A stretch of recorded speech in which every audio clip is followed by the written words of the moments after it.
Hi guys, welcome back to the Premier Hotspur TV. It's your man Simon, North of England's biggest Spurs fan. Yes, guys, we are back again with another match preview. Just not a normal match preview. This is war. This is called the North London Derby.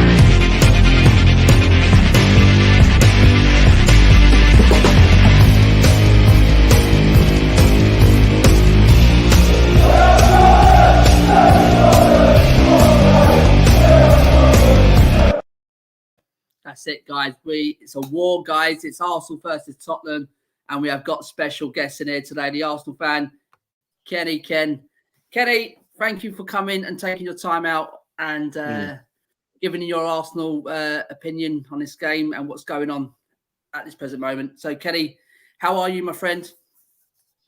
Yeah, I'm very good. It's been like let's just say, obviously, my views that I called for the for the Christmas break, the winter break that we brought forward for Christmas, because what I envisaged that it was becoming a bit of a farce.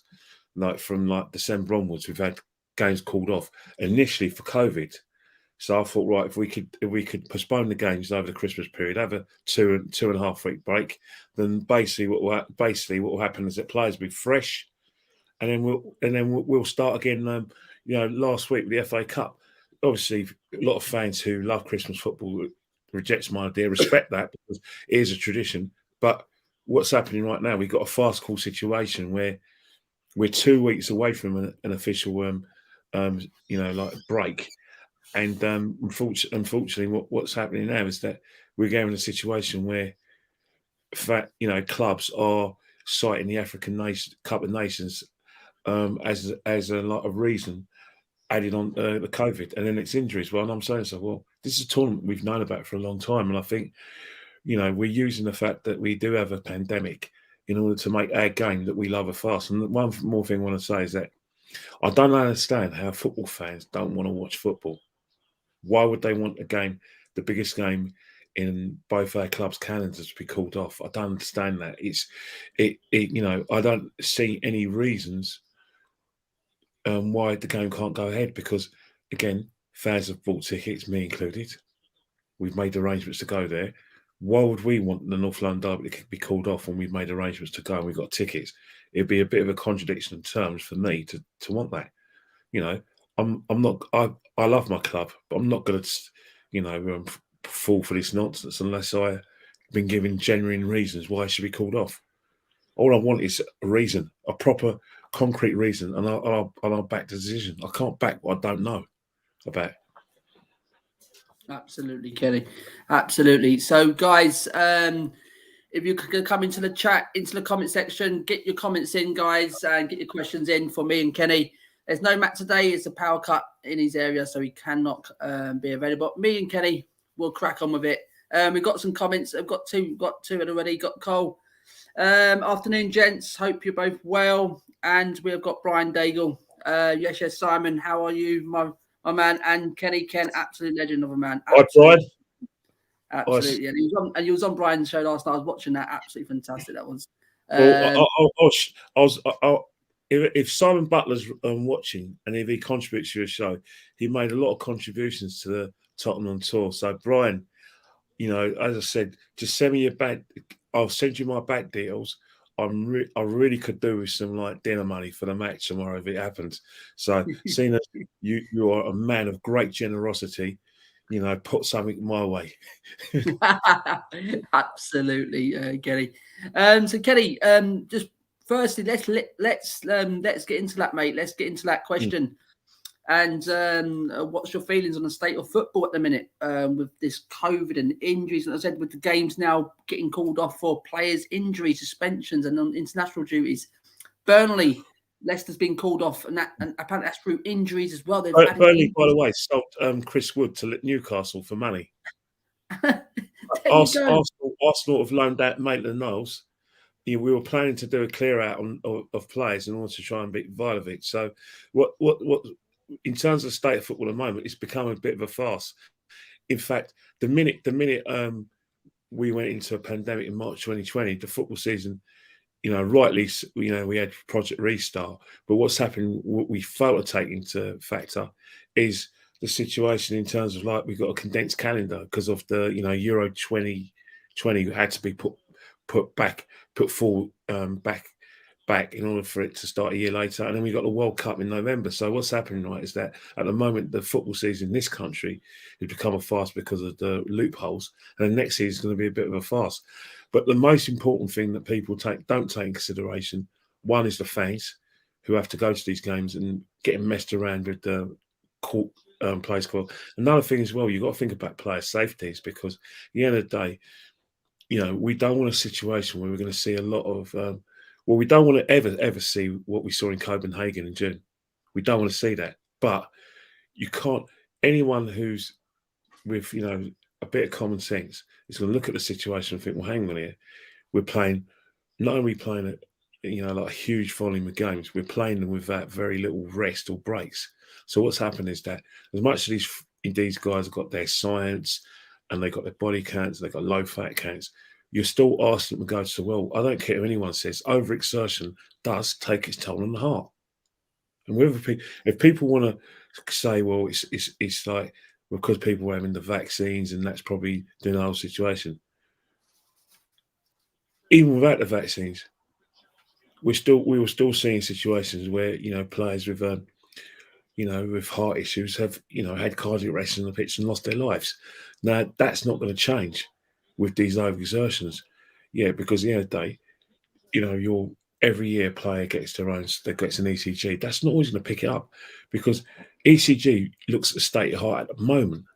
It doesn't have, unless you do a proper examination, you're not going to go deep in.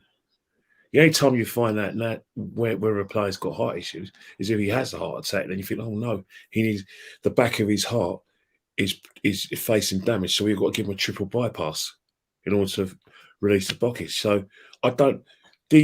All these things you're talking about, it's a very dangerous situation in football.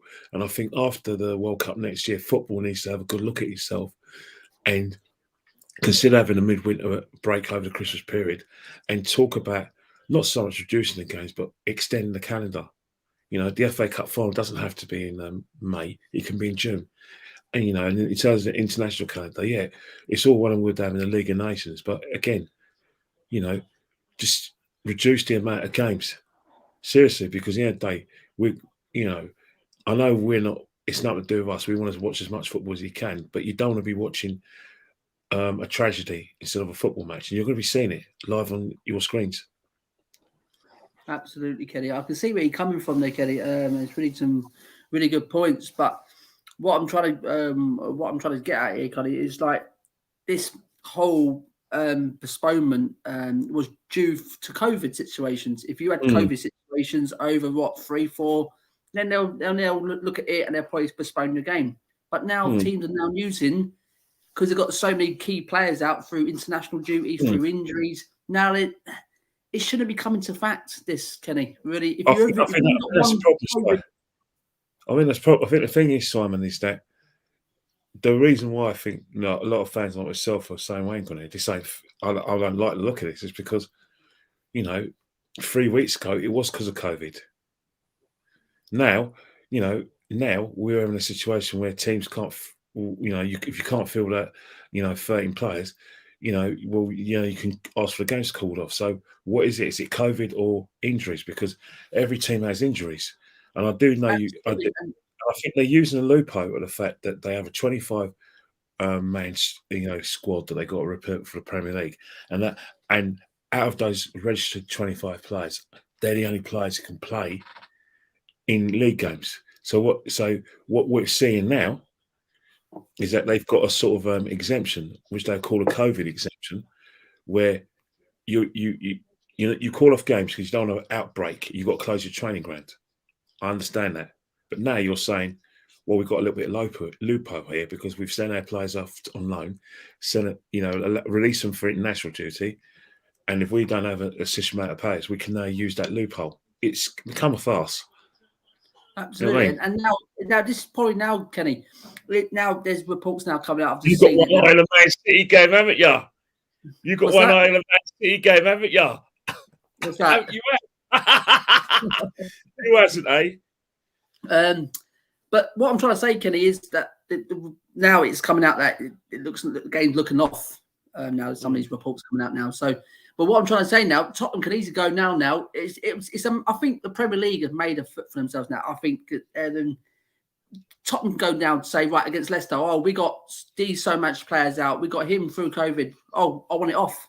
You know what I mean? And it's that sort of thing now, Kenny. Some teams now can go to the Premier League, say, yeah, we've got these injuries, we've got these suspensions, we've got this COVID.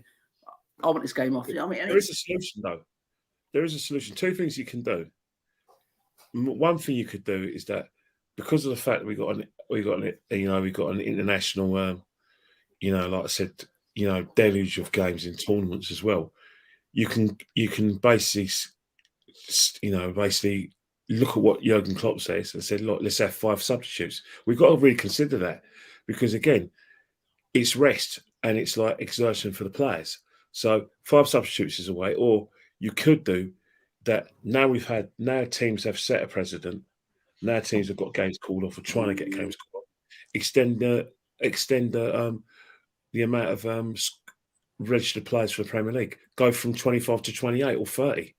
That's the only way you could do this because you can't have a situation where, where basically they're looking at. Kenny, the thing is, you played last night. The under 23s played last night against West Ham. So why can't some of these players? But the thing is that you have to have a 25-man squad. It's the same for Europe as well. Yeah. But the thing is, only those registered players can play. But the only thing, the Premier League can make an assumption and say, right, okay, these players in the under 23s last night, they're not registered, right? But we'll give it this time, right? You're going to go and take under 23s who played last night. You're going to call out some of these. I mean, Arsenal could, because of the fact that they knew the rules before, especially before the season. Arsenal have basically gone out and said, look, this guy's doubtful, that one's doubtful. These one are injured. He's got COVID. These guys are away. We don't think we can field 13 fit players to play because we got doubts. So what the Premier League would probably go up to Arsenal and say, well, we're going to do some fitness tests and present us results. Or a regulator can go around to the Arsenal training ground and check for themselves, and also send me results of the COVID test for audit purposes. So these are sort of questions that Arsenal will be asked. But the sort of request Arsenal will be putting in is that he's talking about players with doubts. Cedric was a doubt. You've got Bukayo Saka was taking some sort of medication. Are these just knocks, Kenny, and he's using them as an excuse? Now, I'm not just saying it's only Arsenal, mate. It's everyone at the minute. It's just I think every team's trying to make you out of this. But it looked like the other night, like Saka only took a knock. So is Suarez, that guy right and that guy right back. Are he just knocks and he just using an excuse now? Well, I think Suarez was a genuine injury because he asked, he did this, get me off. And then Cam Chambers got to go in. So, if you look at the 25-man squad, Nketiah, well, you can't say he's not fit. Cam Chambers came on, Holding came on. And then, you're looking at Martinelli, admittedly run himself into the ground, so the Lacazette. Nketiah was taken off. So, again, you're looking at sort of the spine on the side. I need to, as a fan who's going to the game, looking forward to the match, I need more information on what's happened. I don't want a doubt. I want injury cannot play. That's all I want. Injury can't play. I want a positive COVID test. That's all I want. As soon as I get that more COVID than the injuries can't play, then I'll keep quiet. I'll accept their reasons. What I'm going to do, Kenny, I'm going to share something on the screen so you won't you'll be able to see me, but I don't see you. But I'm going to share this little video of Michael Dawson this Hang on, morning. I'm just checking something as well, because a friend of mine has said the game's off, but I don't know. Where's the proof? I don't know. What's it saying, Sky? No, it's nothing's been said. No, nothing's been said. But this is what Michael Dawson was saying this morning. So this quick will come up on the screen in a minute, Kenny. Okay. Let me just share it.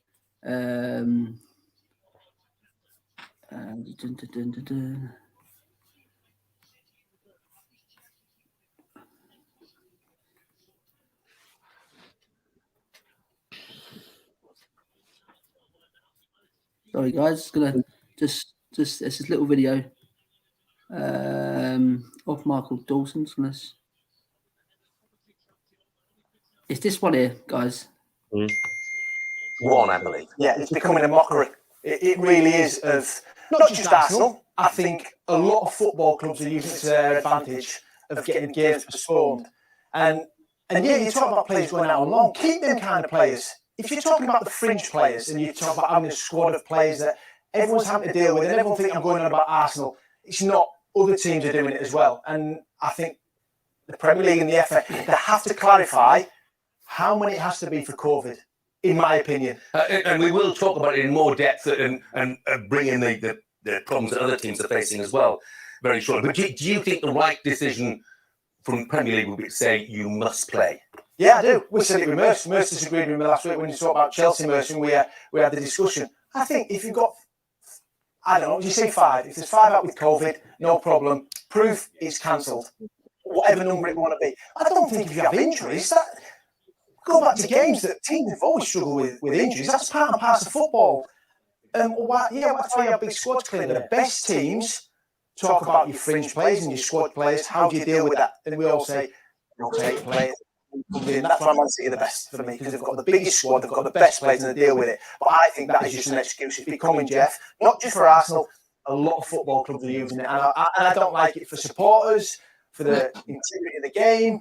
And people will use it. All that'll happen, there'll be a backlog of fixtures. So they're going to come and play Saturday, Tuesday, Friday, Tuesday. Champions League's coming in, Premier League, Cup games. No, I think it's got to be ironed out. So, Ken, what Dawson's saying there, what you were saying as well, Kenny. You know what I mean? And do you agree what Michael was saying there? Because I've heard Merson's side, Merson saying, agree with it. And it's just, I think it's been called off. I've just got a message now. I've got a message now. This is someone sent me this. It's from the Athletic.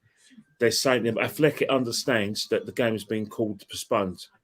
That Arsenal, but that's come through Athletic, but it's nothing official on the Premiership website. Well, Alistair Gold on Twitter, our football correspondent at Tottenham, he's saying that the staff at Tottenham have been informed that tomorrow's game is now called off. So just waiting now for the Premier League. But everyone's come back to me.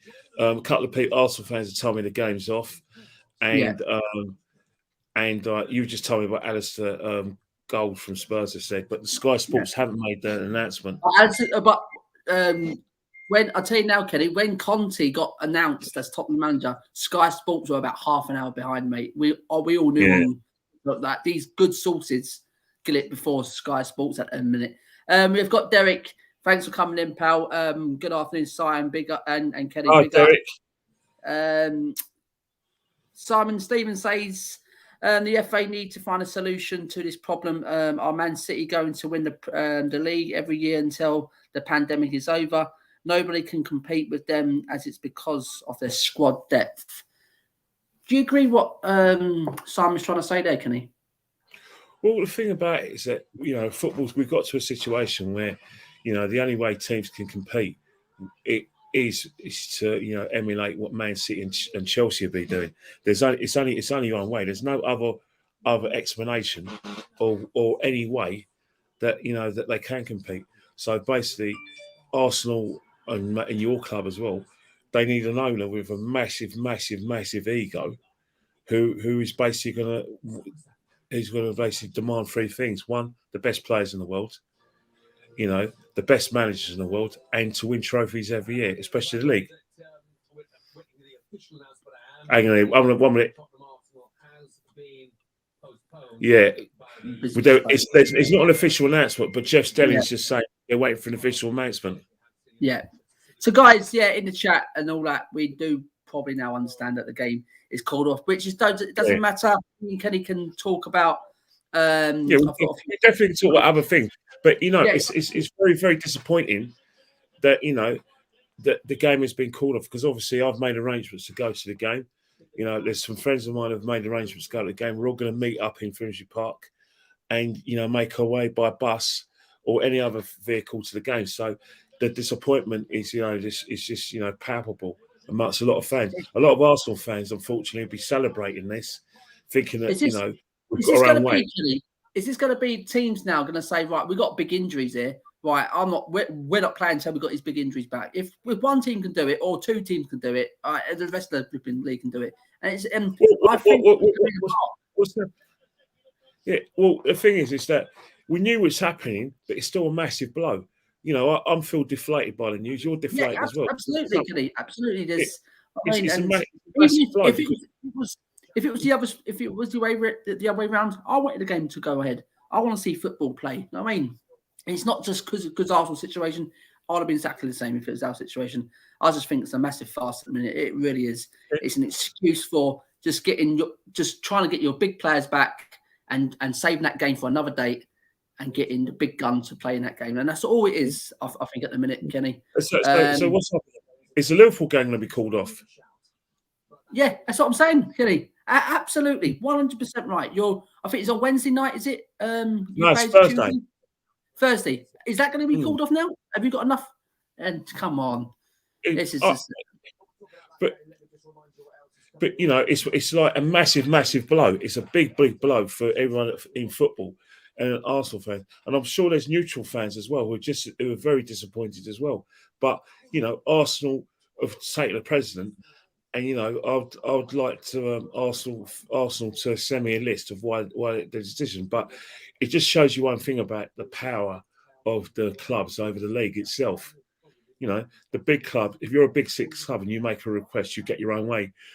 Not just with the Premier League, but with the FA and the Football League, which Liverpool did as well. So once again, you know, you're going to have fans now who are going to celebrate the fact that Arsenal are no longer persecuted by the league, and you're going to have fans who are going to now slag off and be disrespectful to the African Cup of Nations and say, oh, you know what? Why don't we have the African Cup of Nations in July or August? Knowing full well you can't have it in July and August in those countries, is because of the rainy season. I mean, make it make sense. It's a sad state of affairs. Absolutely, Kenny. Absolutely. And do you know what? At the end of the day, right, it's not end of the world as it cancelled. Let's get the game on at another date and let's have all our players back, because that's what I want to see at the end of the day as well, Kenny. I want to see the best teams, the best players on either side. Let's go at war. You know what I mean? I hear what you're saying, but you stop getting that called off tomorrow. You know what I mean? But I do like to see the big guns go at it. I hear what you're saying, but you know what's happening is that it's a consequence. You know, injuries happen. You know, unfortunately, it happens to some of the best players ever. Liverpool had an injury to Van Dijk last season. They had to go on with it, and I think what's happening is that we have a fixture list and we have commitments. You know, so you can't just like move these commitments because you want a level playing field. There's no such thing as a level playing field. The only level playing field that Arsenal, Spurs, or any Premier League club should worry about is the fixture list. And if players are injured, so what? What we played Leeds in December. How many players did they have out? Did they absolutely? Why? They had players out for COVID, but they were still forced to fill the team. They're going to look at this and think, well, what's happened here? They're going to be very, very, very, very disappointed. I'm getting is messages from Arsenal fans, genuine Arsenal fans, who are saying that their weekend has been ruined.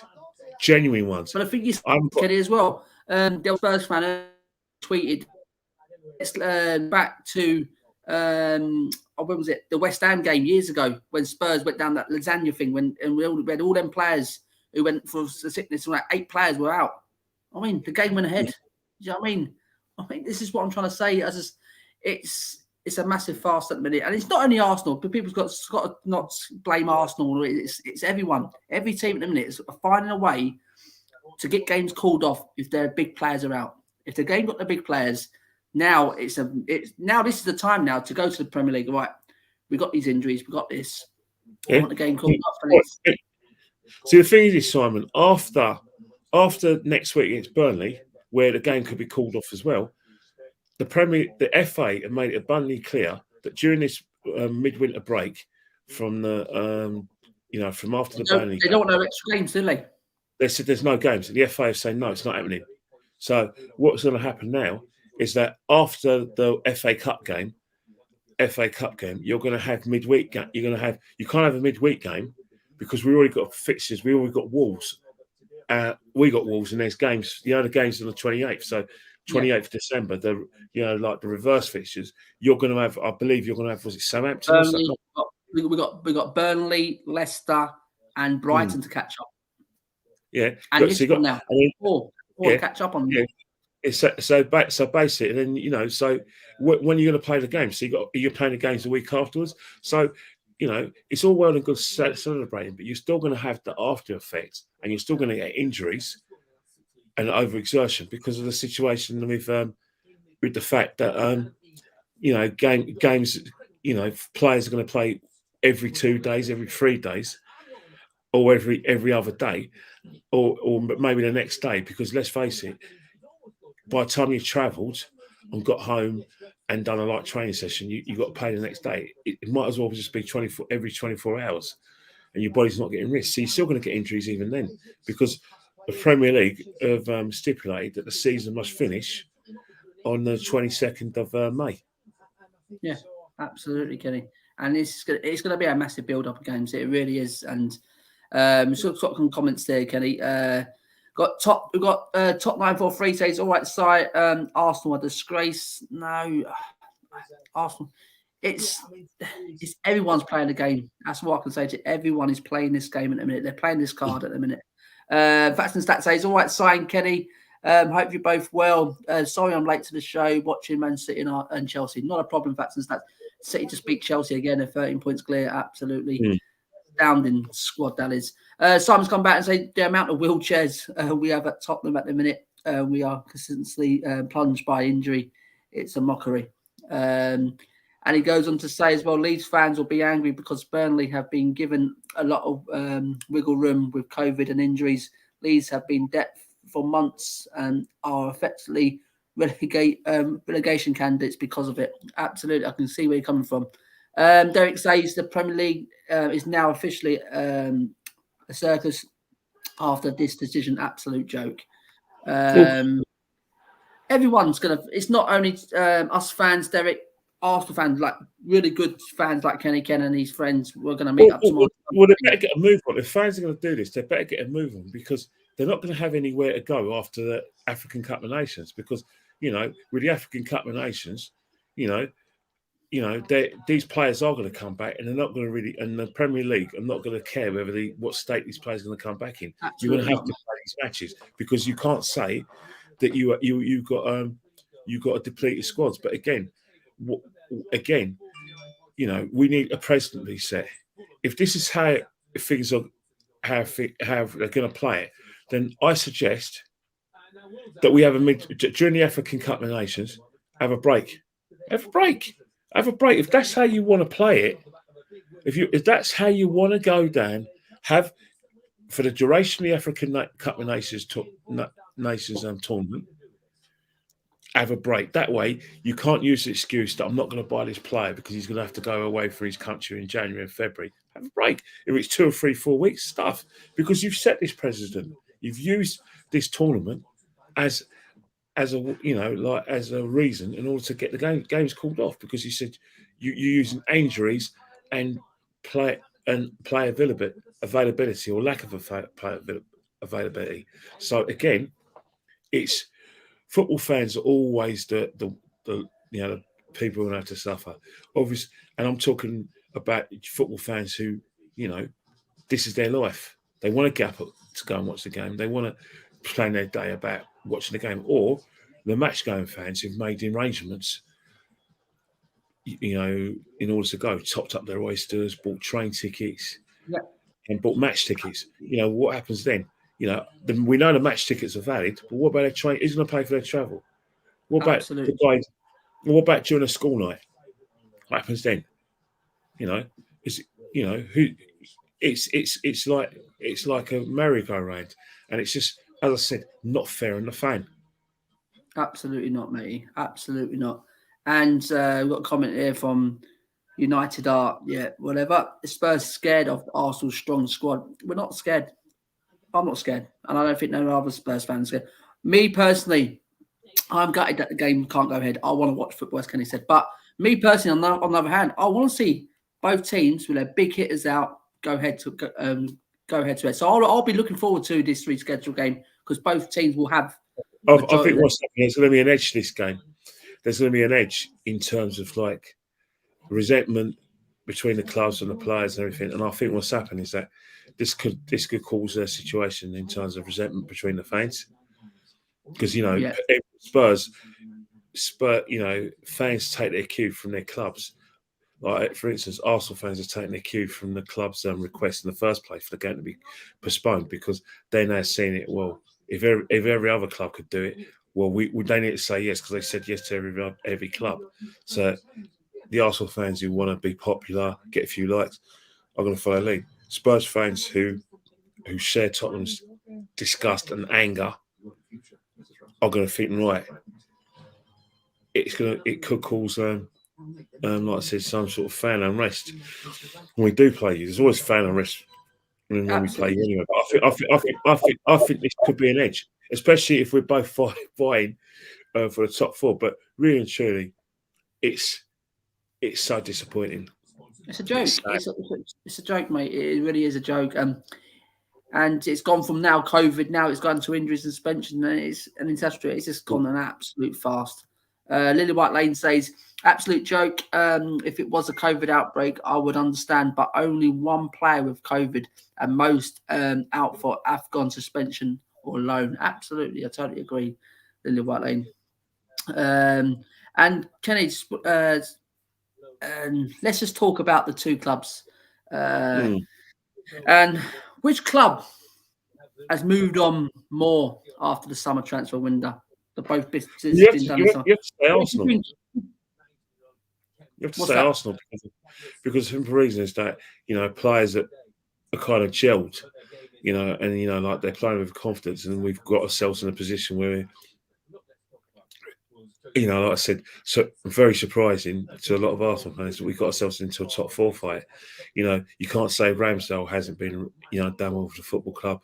Ben White, for most of the time, has been a very good player for us. You know, Odegaard's coming to the bit of form. And, you know, like if you talk about players who've been at the club before Arteta got there, they're now taking their chance. Like people like Saka, Martinelli hasn't disappointed. The club since he's played. You know, you've got a situation with Smith Rowe as well, where he's now seen as a go-to man for us as well. So in that respect, we've done well. But however, the Aubameyang thing is a massive concern. And also the situation with Lacazette, is he going to stay at the end of the season? So leave at the end of the season, or is he going to get an extended contract? So in that respect, in terms of where Arsenal have gone, we moved on because, you know, I can talk about Spurs, but I'll leave that. But one thing I'll say is that you can't really say that you've made a progress because you've sacked the manager you appointed in June, in November. So that isn't what I consider to be progress. And then Harry Kane, will he stay? Won't he stay? You know, we thought he was going to Man City, he stayed at the club, but his form has been very concerning. And like I was speaking to Spurs fans yesterday, it seems like your best three players are Son, Romero, and Eric Dyer. And Eric Dyer is a player that, you know, divides opinion for me at Tottenham. So again, I would argue that, you know, we're probably in a better position than you, but you could beg to differ. Absolutely, yeah. I can see where you're coming there from, Kelly. We sat Nuno. It wasn't my choice. I was glad when he went because the football was absolutely trust underneath him, and I don't think the club was. I think the club was too big for him. I really do, Kelly. And I think it was just a rushed appointment. We couldn't get our our number one target with Antonio Conte. At the stage, he wasn't ready to come back into management because he had a attach to Inter Milan. He didn't reject us, where people say, "Oh, he rejected." No, he didn't reject us. Just listen to what he has to say, Conte, and he'll tell you that he wasn't ready to come into any sort of management. He had that personal attached to Inter Milan still, so he wanted to take a bit of time out. So I think probably now that around that time when we sacked Nuno, he probably around that was the right time where he had a few months to just think about what he wanted and to come into Tottenham. And since then, let's go from the summer. I don't think we had a great summer with the window we had, mate, with appointing Nuno. And I think Arsenal have they had a really good window. I think they've done really good buys. I was sceptical of Ramsdale and Ben White, but now, do you know what? They proved me wrong, Kenny. I think they've Ramsdale. Well, Ramsdale's proved a lot of people wrong because I think people associated Ramsdale with the clubs he played for that got relegated. But Bournemouth somehow. I still don't know in the 19-20 season. I don't know how they got themselves in a relegation battle. And then Sheffield United, I think it was pretty obvious from probably October last year that they were going to go down because they just couldn't score. They had a particular way of playing, and because certain players got injured, they're sort of like like I said, attacking them centre backs. You know what I mean? Overlapping centre backs. They just couldn't go down to Plan B, and they were easy to beat. So, fans escape. And Ben White, I think what's happening is that we looked at other players, Varane, and we thought, well, Varane's available, why him? So that caused a lot of debate amongst Arsenal fans. But people have been proved right. And then the most important thing is that Mick Arteta. There's a lot of fans like myself who don't think he's the right man for the job. So that causes some sort of debate as well. Absolutely. We've got a couple of comments here, mate, to go through. Derek says, Arsenal, they were rock bottom. Now look at them now. Absolutely. Tony, yes, Tony, thanks for coming in, pal. Big up Simon and the legend is Kenny Ken. Long time no see, Tony, as well. Wayne, thanks for coming in, pal. Afternoon, fellas. Love Kenny Ken on Tottenham on tour last night. Talk sense and a great sense of humour as well. Thanks for that, Wayne. And SJ saying the game is 100% cancelled, mate. Yet 100%. And it's been confirmed by Sky Sports as well. So yeah, just go back onto that, Kenny. With the window we've had, I don't think it was great. Appointing Nuno, I think that was absolutely disastrous. That was disastrous, me personally. And bringing in Conte, that was a massive hype. Yes, but we've got someone who's a winner. We had a winner in Jose Mourinho, and that's where we thought, wait on. We had Jose Mourinho, and when he come in, he had a great track record. He was the special one. He's won trophies everywhere he's gone, but he needs money, and he went back, Kenny. I mean, he went back with the thing, and I think he got pissed off. Really, I think he just had enough. Me personally, you can say that Jose. Would you say that Jose's star is kind of faded because he's got the Roma and he's joined another club that's struggling as well? Yes, I can see that, Kenny. I think he probably come to Tottenham when he was on a downhill spiral on it, and I think he may have just come to Tottenham because of the pay. I mean, he's been out of football. He's probably think, wow, Tottenham, massive new stadium, new. He does tend to, he does tend to accept jobs pretty quickly after he loses them. Even after Chelsea, he took the job. I think the Man United job. I think that was about. Was it?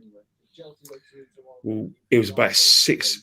What was it? About a year. So, but yeah. I think when he lost his job with you guys, he accepted the Roma job pretty quickly at the end of the next season. But I still can't understand why he was fired just before a League Cup final. It's something that has to come. I think it's either going to be in Levy's autobiography or Jose's autobiography, and it'd be a situation of his word against the others because it doesn't make any sense. Absolutely, and I mean, so as Spurs fans, go back on that because when Conte come in, thought, oh, geez, guys, here we go. This is probably Jose. This is the modern Jose. That's what we called him, Kenny. And Wherever he's been, he's won trophies as well. So we thought, where we go? Another track record. He's won trophies. Yes, we'll get on this hype train again. And we was on the hype train, and we thought now he hasn't come to Tottenham without being promised backing from this board. Kenny, coming from an Arsenal fan looking in to Spurs, firstly, was that the right appointment at this time for Tottenham?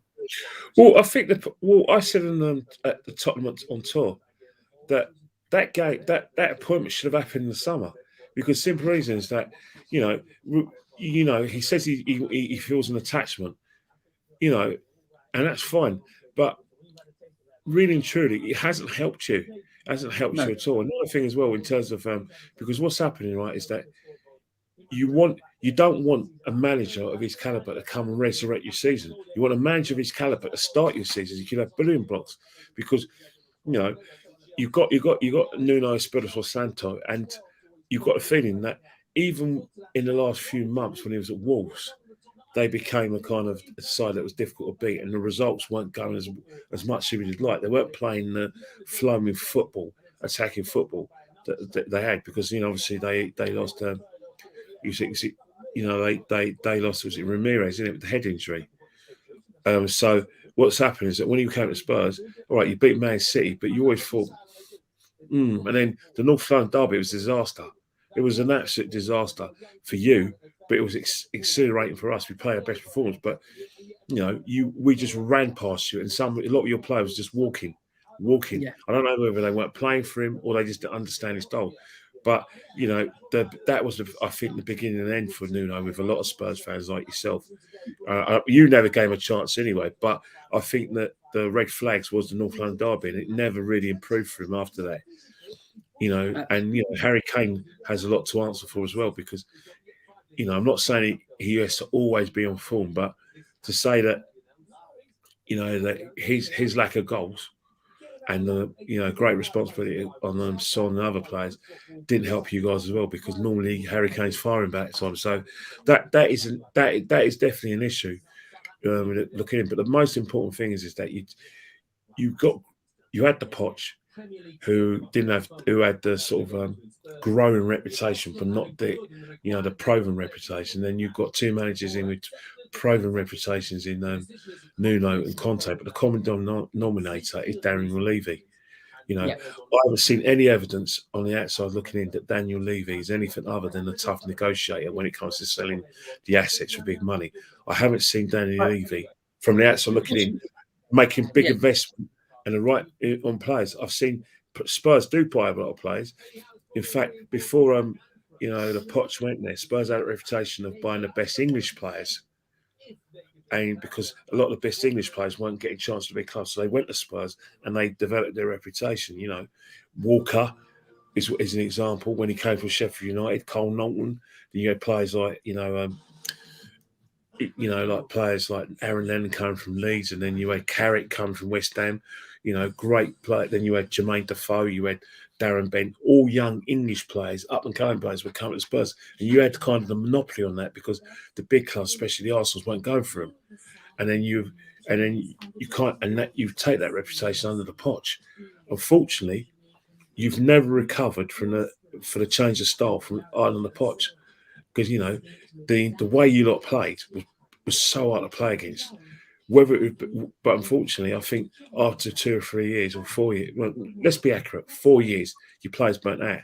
You didn't change the squad. You didn't add anything on. You had the same nucleus of players for 4 years under the Poch. And, after the Champions League final, when you lost, that's when I thought, you ran empty. And that was when you were strong, you should have bought and added on a bit of quality. You should have been able to persuade a striker to come to Spurs and either play alongside Harry Kane or, come and do a Peter Crouch job and, come in and when Harry Kane's injured, still have the same amount of quality. But you were never able to do that. And I think that's what killed you, is that the assumption of great players were, well, why do you need me if you've got Harry Kane? And I think you did try to get strikers, but they wouldn't come. Morata, not that he turned out well in Chelsea, but he was one player who didn't make that, that remark about players. I'm sure there's other players who who had reservations about coming to your club. But that's an area where you should have been at, and also maybe the odd defensively was strong. The fullbacks were excellent, and you had able deputies. But again, when you're running empty, and when they're running empty, you've got to add on 2 or 3 players in, and Levy wouldn't do that. Well, just I'll come back to it in a minute, Kenny. Just got a couple of comments here. All work, Tony. Yes, okay, Tony, no problem, mate. Simon said, if Spurs do not do no transfer business, how long before Conte shouts taxi? I'll get back to that comment. I guess while I'll have a little talk with Kenny about as well. Spurs debate, big up. Yes, Josh, thanks for coming in, pal. Yeah, just going back to this one here, Kenny, because this is what I was about to go on to. There's been lots of Spurs fans saying Conte's come in. I mean, he must be told that he'll be given funds. Now Conte's now saying that he knew exactly what he was walking into. He wasn't guaranteed major funds and things like that. This is what he's saying. So, which ones to believe, I don't know. But how long does it give Conte to shout taxi? I don't think it's going to be that. I really do. If Spurs don't do no business this window, I wouldn't worry about Conte. It depends, doesn't it? It really depends, because it depends on how he wants to play. Because, you know, when he went to Chelsea in the 16-17 season when they won the league, you know, there were certain players who were at the club. He didn't really add many players on. He had Diego Costa, you know, he had Azpilicueta. And, you know, what's happened is that he had, you know, Victor Moses, who, you know, was an attacking player. He turned him into one of the most effective right wing backs. So when he played the referee, and he had Alonso at right wing back. So he was able to find players who can make a transition to his style, and he did it pretty quickly. So the question will be, if he doesn't feel that, you know, he has players at Spurs who could, you know, make those adjustments and adapt to the way he wants to play and adapt quickly, then yeah, he is going to be asking for some sort of reinforcements. But at the moment, he's going to look at it. One of the things that's going to make him say taxi is if you sell Harry Kane and he doesn't get sufficient amount of money for an adequate replacement, that would be taxi.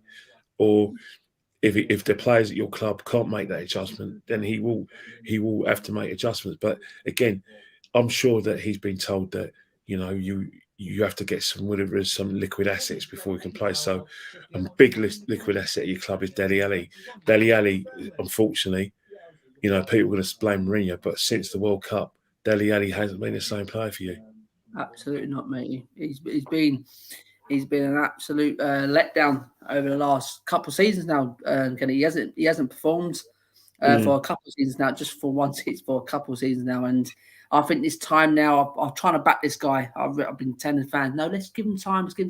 I think that the likes of Jose and especially Conte can probably get the best out of him again. I mean, to get him going again. He's burnt out. He's burnt out because he joined you. He joined you guys from Milton Keynes. Obviously, you loaned him back to Milton Keynes because obviously, and then when he came in the 2015-26 season, he played on a regular basis. He was a mainstay in your team. And then from then on, he's played a huge volume of the matches. And as I said before, the way you played under the Poch was a very intense, you know, like I said, pressing style, where you had a lot of turnovers, where you basically had extreme pace on the flanks, and you had very energy. Maybe he's a victim of the fact that he has burnt out, and it has affected him because he hasn't been the same player. He's lost his England place, and now Mourinho was thinking, "Wait on here, you know what's happened here," and he noticed that there's been a sort of a reduction, not just in his not just the quality, but the actual like physical fitness.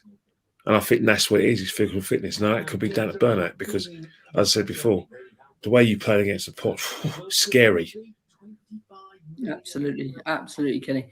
But to me, mate, I've seen what I've seen of him this season so far, mate. It's just, it looks like he just doesn't care, Kenny. It looks like he's just here, just collecting the wages. He cares more about fashion now, and he's social media life. Yeah, but the thing is, right, is that what's happening is that back in the days when you first started supporting your club, there wasn't things like social media. There weren't, personalities. For instance, you look at a lot of footballers now.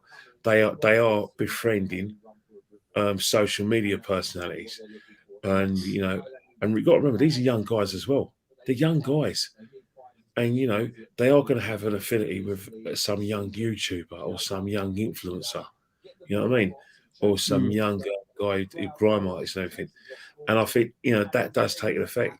Another thing as well, they have to hear people's opinions because for some reason they have social media profiles, Instagram and Twitter, which is probably not run by them, but it's run by an agent. But they have these social media companies for money, so they can advertise through all their platforms. And some of them now have YouTube channels because they know that they've got a blue tick on Twitter automatically, a blue tick on Instagram automatically. So they look what Ben Foster's doing with his YouTube channel, what Jesse Lingard's doing with his YouTube channel, and they want a piece of the action, and that's always been a way with footballers. Footballers, since since the days of George Best, have always not just cared about the fact that they're getting some sort of their salaries, but they also care about obviously all endorsements. 60s, George Best, Bobby Moore, World Cup winner. It's always been a case off the field. They want to earn as well. Absolutely, Kenny. We've got Josh Smith here saying big up Kenny Ken. Thank you for that, Josh. We've got Derek saying Conte will walk February the 1st if no signings. I can't see it, Derek. I really can't, matey. He said, and then it will be all-out war on Leavely. Well, the thing is, you rule it out, but one thing that can't be ruled out, that there was a problem in his second season at Chelsea, and it wasn't just with Granit Squire and and other people within the club. It was the players. They won the FA Cup final against Man United. And when they were talking about the prospects of Conte leaving, not one player defended him. They're talking to Gary Cahill, and Cahill wasn't defending him. So obviously, there was talk at Chelsea that he lost a bit of respect because of his treatment of Diego Costa. And he sent him a text and said thanks but no thanks, we're going elsewhere, and that's probably when he wanted to promote Morata as a player that he probably knew a lot about from the Spain and Italian scene. So it's one of those things where Conte is a very, very intense manager, but he's no different to modern football managers who are not going to do an Alex Ferguson and Arsene Wenger and stay there for a multiple amount of years. It's not going to happen now. No, it's not going to happen. We know Conte. He's signed an 18-month contract and he's got another year, an option if he wants to stay on. But what I'm trying to say to these fans, he's only been here a couple of months. And the transfer window, it's hard in January. People say, we've seen big transfers happen in January, yes. But most of the time, Kenny, it's more loans, more pre-contracts for the summer. And that's probably what Spurs are working on. That's probably what Spurs are working on behind scenes. I think the thing is, right, the look at the Conte situation is that you're very, very you're on the cusp of getting back in the top four as well. Man United, obviously, for me, they're the favourites because of the fact that you've got Cristiano Ronaldo and they've got quality finishers in their team, regardless of whether you think there's some sort of turmoil and they're not pressing enough.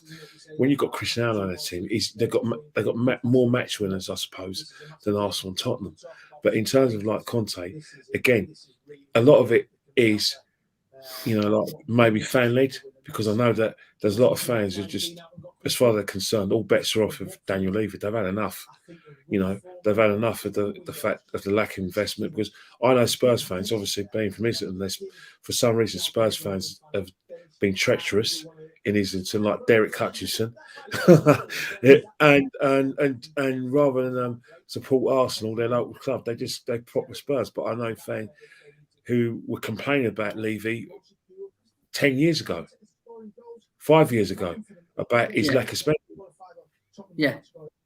As I said, Kelly, me personally, I look at it a different way. And every Spurs fan, football fan, got their own opinion, which I appreciate. And how I look at it is, I will give it to the end of next summer.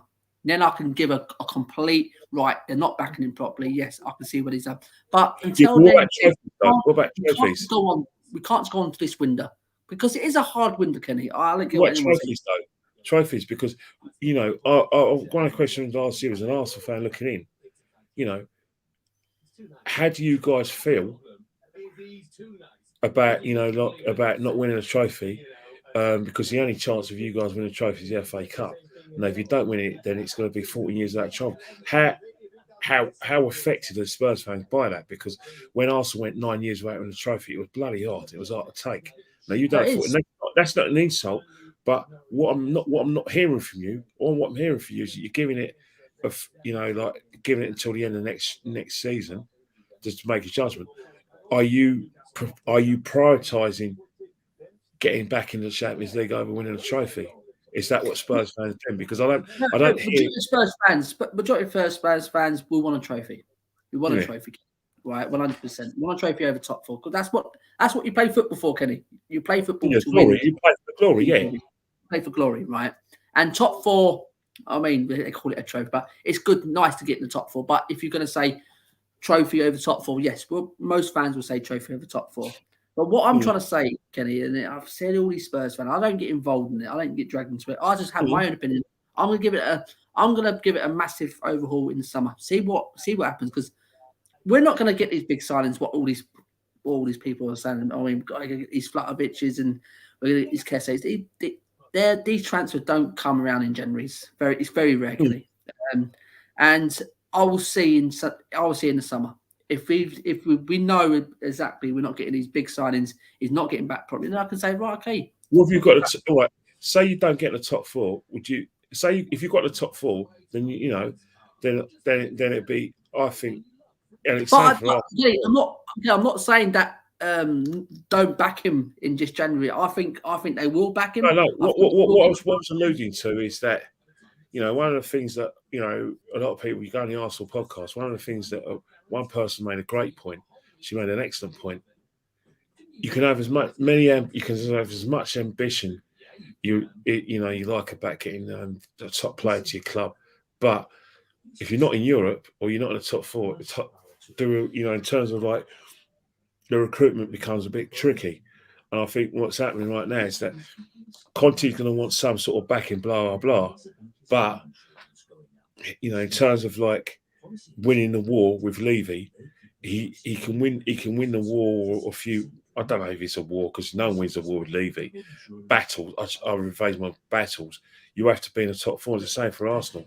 If you want quality players, you have to be in the top four, and you want your balls to make expenditure and blah blah.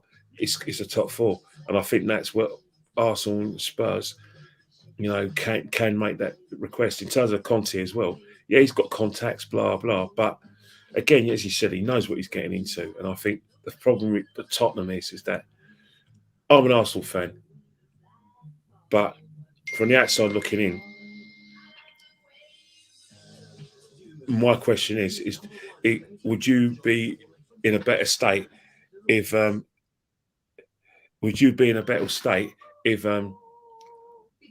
Daniel Levy was no longer your chief executive and Joe Lewis sold his shares? That's the question I ask all you Spurs fans. Yeah, absolutely. I can probably say yes. We'll probably be in a better situation if we sold it to some Arabs or whoever who've got a lot of money and come in, and they'll probably turn this club around buying. But that situation is not here, Kenny. It's at the end of the day, and to me, there's some fans who can't stay patient because obviously it's happened for 20 years, right? I'm not saying I'm not Enoch in or another Enoch out, someone like that. Seriously, me personally, I'd like to just give it time. Conte's only been here a while, right? He's analysed the squad now. He's told, he's had a meeting with Paratici and Daniel Levy that what he needs and what he needs to do. You know what I mean? Now he's saying, I'm the head coach. I'll let them get on with what I've told them. They know exactly what I want. You know what I mean? So me personally, I'll personally, to your question, yes, we will be, I think, in a better position under different owners, but it's not happening anytime soon. It's not happening anytime soon. They're not going to give up what they got, mate. They've got a massive stay and got big income coming. And I know you've got massive income coming in, literally, but other fans have got their own opinions. I'll sort of go through a couple of them, Kenny, before we go on to the last question. Two good seasons, and he's burnt out. He's on about Aliir. Thumbs Delhi up, don't it? As Aldridge played and worked his socks off to the age 40, Delhi wants to pick up a wage packet for sitting at home and playing games now. He goes on to say, I like to agree with you, Si, but we never had a manager would intentionally earn the likes of Conte. I can't call it if he feels mugged out. I think he walks. And then Derek says Conte looked peed off at the minute, and his body language looks like he's ready to walk. I just think Conte looks the same every time. Me personally, I'm not too funny. Dell's got a good point, because I'm not too funny. Right? I don't, Conte. He was. You've got to remember, Conte hasn't been like managing in that game for 3 years. And when he was last managing in that game, obviously with Chelsea, Spurs were strong, very strong, and that there wasn't a gap between Chelsea and Tottenham. And he has come out and admitted it. He has come out and said when he was last at Chelsea that Tottenham were a very strong side. And remember the last game he played for, he managed Chelsea against Spurs. You won at Stamford Bridge 3-1. Yeah. So he hasn't understand decline, but at the time, me myself, who used to be really frustrated when I saw what Spurs, challenge for not win it, but the fact you challenged used to frustrate me. The fact you got the Champions League finals frustrated me. I was looking at it and I thought, you know what, these guys are young. If one of these days they're going to break their duck, and then you went into problems with the Poch. And then you had Mourinho, and I thought, bloody hell, they have gone backwards. Yeah, absolutely, mate. Absolutely. Tony says, at Simon Stevens, agree on both of your comments with Conte. Can guarantee that the hierarchy at Old Trafford are watching the situation. I mean, I think they probably are looking at it. I can't see that happening. I really can't. Manager's got no loyalty. If manager's got no loyalty, Simon, he's a professional. He's a professional, just like the players. He's a professional. The fact is that everyone's the Poch. He's got them to PSG, but I'm sure if he gets a better offer, he'll want to go, because at the end of the day, managers have been sacked when they lose a game. So, football doesn't inspire loyalty in footballers or managers, because at the end of the day, chairmen change their mind and get influenced by outside forces, i.e. fans, and then they lose their bottle, and sack managers or move players on. So, as much as you say Conte's got a lot of integrity, at the end of the day, he's not going to get mugged off. Oh, no, he's not going to. I ain't saying that, Kenny. Tony says, big question to Kenny Kent, where's your trademark headphones? Well, good thing, Tony. What's happening, right? I've got a MacBook Air. So what's happening is I'm not doing it through the phone. So I'm actually doing it through the MacBook. So normally I have these earphones that look like something out of a different decade. But no, it's so I'm sitting in a chair. I'm in me. I've got a box, a box that the box that this MacBook came in, and it's propping me up, so you can see my arms and all that, and nothing in the ears. Absolutely. Simon says we aren't entitled to a trophy. I wish we was better positioned to compete for one, but the evidence that we aren't has been seen time and time again. That bothers me, not winning. It bothers me, Simon. It's not like I'm sitting here saying I'm a Daniel Levy lover and all that. I love what's going on. I don't like what's going on at Tottenham in a minute, but I'm a more calmer approach. I mean, and other fans take it differently. And Stevenson says Simon says, Tony Blackwell, if Conte goes to United and gets backed on top of the squad, he will win the league in the first season. We are walking on a tightrope and we need to wake up. You know the thing with what Simon says? You know what it is, right? It's very easy to do that. But from what I've looked at, your Spurs and Man United, there's something within the club where I think what's happened, right, is that if the club was like Liverpool, that's well run off the field and it's like Man City and Chelsea, where they have loads of money spent in areas behind the scenes, then I think that Conte would, or a big manager like Mourinho would do well. But I think in Man United and Spurs, there's a lot of problems behind the scenes, especially in the sort of director of football level and own level. I think that it's, unless they get this kind of top football people, Spurs, Man United, and Arsenal, it's going to be very hard, even if you get a big manager, if to compete. You know what I mean? That's my view. You know what I mean? Absolutely, mate. Facts and Stats says the game's been postponed, yes. And Levy was the downfall of Poch, which is unforgivable in my eyes. 3 windows without signing, and he paid for that in his job. He should he a pillar of the managers of, not an anchor weighting him down. Absolutely. And Derek says, if Spurs want top 4 this season, we need at least 3 signings in this window, or it's not going to happen. I totally agree there, Derek. I'm not saying I don't want those signings in this window. I just think it will just be 1 or 2. I really do. That's how I think where we go. Just one more question, Kenny, before we go. Is this one, Kenny? Who's finishing higher, and can either get top 4 this season? I think the stumbling block is Man United. The reason why I stumbling block, because as much as people think that Chelsea are precarious because they've dropped a lot of points in their quest for the title, and that when you drop a lot of points, it leaves third place open. I do think that in terms of like the quality, there's a little bit of a gap between Chelsea and the top 4. But you know what? There's nothing to stop Man United or Tottenham or even Arsenal nicking it. But I think that the common denominator is that Man United have Cristiano Ronaldo. They are going to get it right.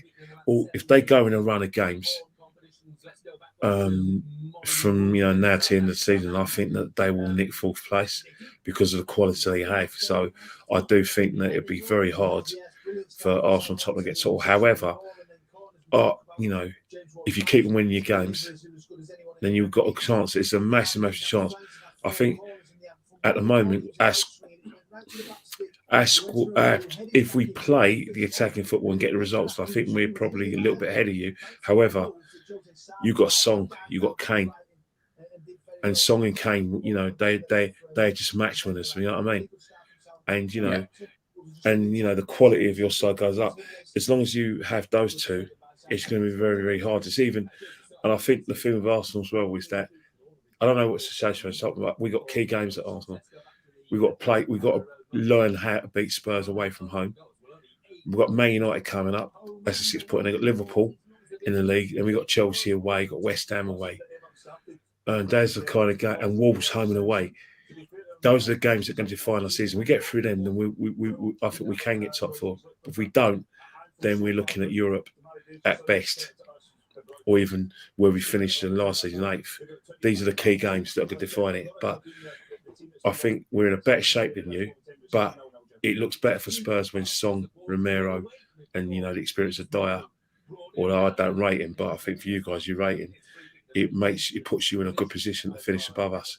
It's not with Dyer quickly, Kelly. It's not like I don't put him up there with the elite defenders. I just Who think would?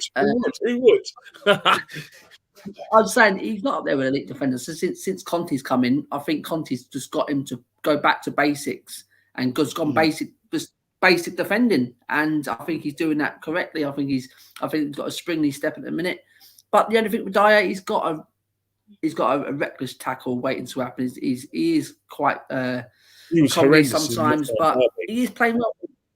At the Emirates, he was horrendous. He was absolutely.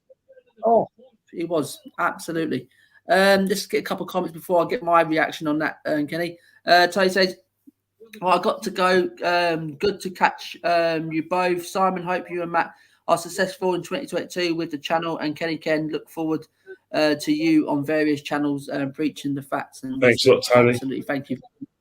Thanks for that, pal.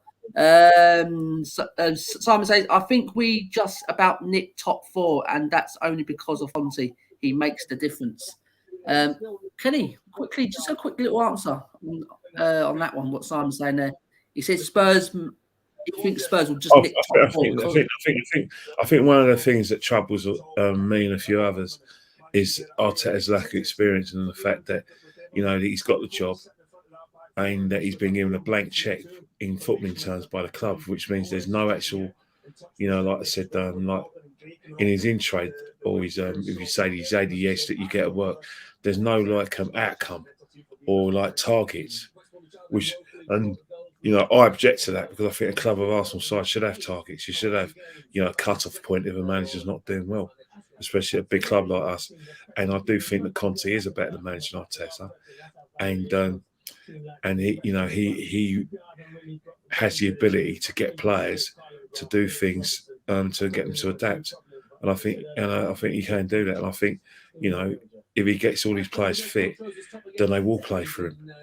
The crowd will get behind him, and I think that could be, like I said, something that maybe Spurs can nick 4th place. But as I said before, the Cristiano Ronaldo, they've got Fernandes, they've got Cavani, they've got players like Greenwood and Rashford if he turns up. I think that they got a better calibre of attacker than Arsenal and Tottenham. Man United, that is. Right, okay. And Darren, how's it going, cuz? Thanks for coming in, pal. And Wayne Bonner says, Kenny Ken, will you be coming back on? I would love to. Yeah. Definitely. I'll be getting Kenny back on for the rearrange. Don't worry about that one, Wayne. So who will finish higher? Do you know what? Out the 2 squads at the minute, I really do think when everyone's fit, firing to go, I think you've got just top it, Kenny. I really do. I think if you take Son and Kane out of that team at the minute, I think. Well, see that's the thing. It's a definite, but I do think that you've got. I do think you've got like a few fixtures, fixtures that I think you could do better than us at. Like I think you've got West Ham, although West Ham, like they're quietly coming back into form. Yeah, they had a bit of a blip when they had a few. People talk about we're talking about ourselves here. We're missing that West Ham, Kenny. I mean, and they're going on the radar. Wolves under Bruno Lage. That's another thing we need thing as well because they're a bloody good side as well. You know what I mean? Yeah. So it's all these things that we've got to take into consideration. Absolutely. So I think, me personally, when both teams are back fit, everyone. It's quite tight. I really do. I think both teams. I think just Arsenal just nick it. I think they got that. I think you got that young quality in there. The Smith Rowes and the Sakas and the Martinelli. The way they're playing at the minute. I mean, you got Ramsdale in goal. I'm very surprised. I'm telling you, I think he's been fantastic for you.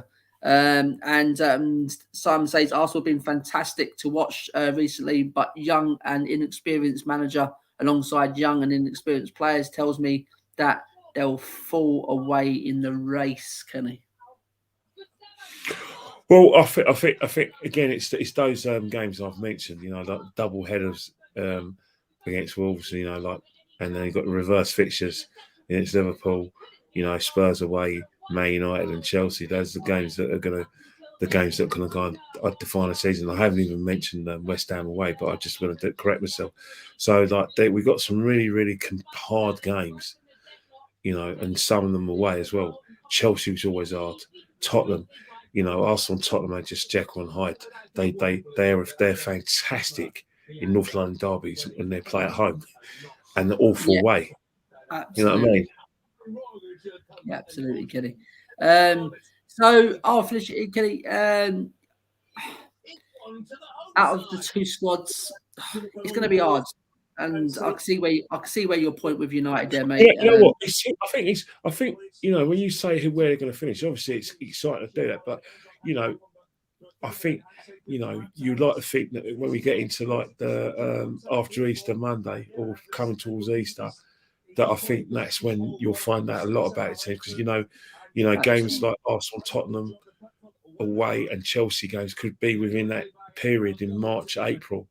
In the range fixtures, and our Sky and BT will have a bit of that as well. So it'll be those kind of games where they're going to be all condensed in the same sort of period to make it exciting for TV. Where I think it'd be the survival of who's got the fittest squad, which players get injured and don't get injured. I think TV have already got their eyes open and thought, let's have a look. And they're going to put West Ham in the mix as well. So it's. Well, I think that's a debate that that we probably had nearer the time because I do think the Arsenal Tottenham games and the very French fixtures will more likely be in March because I think Arsenal Tottenham definitely going because they're not in Europe anymore, are they? No, that's what I'm saying. So it's absolutely. So it's going to be tight in that thing. So Kenny, thanks for coming on, pal. Absolutely appreciate your time. It's sad. It's a sad state of affairs. That it's a sad state of affairs, Kenny. But it is what it is, and that's what they say. That's the famous saying, Kenny. We can't. It was in the Premier League's hands. I mean, I just feel sorry for some of these fans who have made the travels from wherever they come, and they're in the I'm saddened. I'm very upset and saddened. But you know what? The minute Arteta was asked a question, I thought that's it. And I think in hindsight, you go. I mean, I was in denial, but you can't. You got to take it seriously when a big six club, makes a request. I didn't take it seriously. The Premier League are never going to say that when Arsenal or any big six club they make a request like that. It was always going to be a yes. Absolutely, but I don't think this is going to be the last teams going to do it. I think there'll be more teams doing it. Oh, yes. Yeah, but as I said before, Simon, they better get a move on because they won't have the African Cup of Nations excuse. Because what's going to happen now when these games get rearranged, and then what will happen is that because of the lack of recovery time, people start getting spasms and pulls and tears. What are you going to call games off then? That's what I'm saying. I just think it's a big farce. I mean, I really do. But football's a farce. Football is going to be a farce for a good few years yet, as long as it's this COVID pandemic. Absolutely, mate. Absolutely. So yes, Kenny. So thanks for you coming on, mate. Thanks for everyone in the chat. Absolutely, and I do appreciate everyone's support. And Derek says here, great show, Simon. Kenny is a good panelist. Absolutely, we always love having Kenny on here.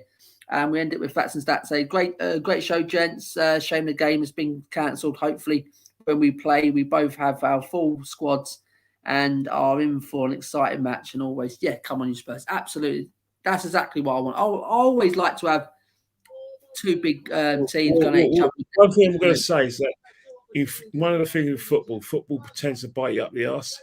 And sometimes you've got to be very, very careful for what you wish for because, every club gets injuries and every club has the opportunity to get their best players back. And, last thing Arsenal want is a level playing field when we play Spurs at White Lane because, as I said, our record at the Tottenham Hotspur Stadium is embarrassing. It's really embarrassing. And it probably was a good time to play here yesterday, but, events have taken over.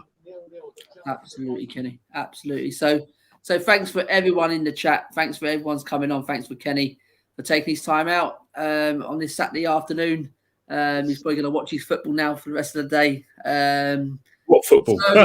You can watch Sky Sports Centre here, watch Merce on the panelists there. I wanted to be in a cold stadium with a warm jacket. The football. That's the football I wanted. Absolutely, Kenny. Absolutely. But it'll come back round quick. Well, I hope so. I really do. But I'm desperately disappointed. Absolutely. So am I, Kenny. But as I said, it is what it is. We have to just take it on the chin and we'll move on. And hopefully we'll get this tie. Hopefully, as you said, around about March time. It'll be interesting now, Kenny, to see, because Spurs now have got 4 games in hand. 4 games to catch up on now. I mean, and yeah, the thing about games in hand, you rather have the points, but then again, it's going to be overexertion, it's going to be wear and tear and injury. It's going to be absolutely, Kenny. I'd rather have the points, me personally. Mm. But so, guys, thank you for everyone to join the chat. We're going to go now. Thanks for Kenny coming on. We'll definitely have you back on for the rescheduled one, Kenny. So, everyone, keep supporting the channel because we are just literally. The comments was that? Sorry, where are we? Yes, so we are, guys. We are just literally 265 away from 1K subs. So get us over the line, guys. Subscribe to the channel, and we're gonna end it there. So Kenny, take it easy, my friend. Thanks a lot. Thanks. Thanks for coming on, mate. It's been a pleasure once again having you on. So guys, thank you very much from Premier Hotspur TV. I've been Simon. This has been Kenny Kenner's Arsenal, and we're gonna leave you a list, guys.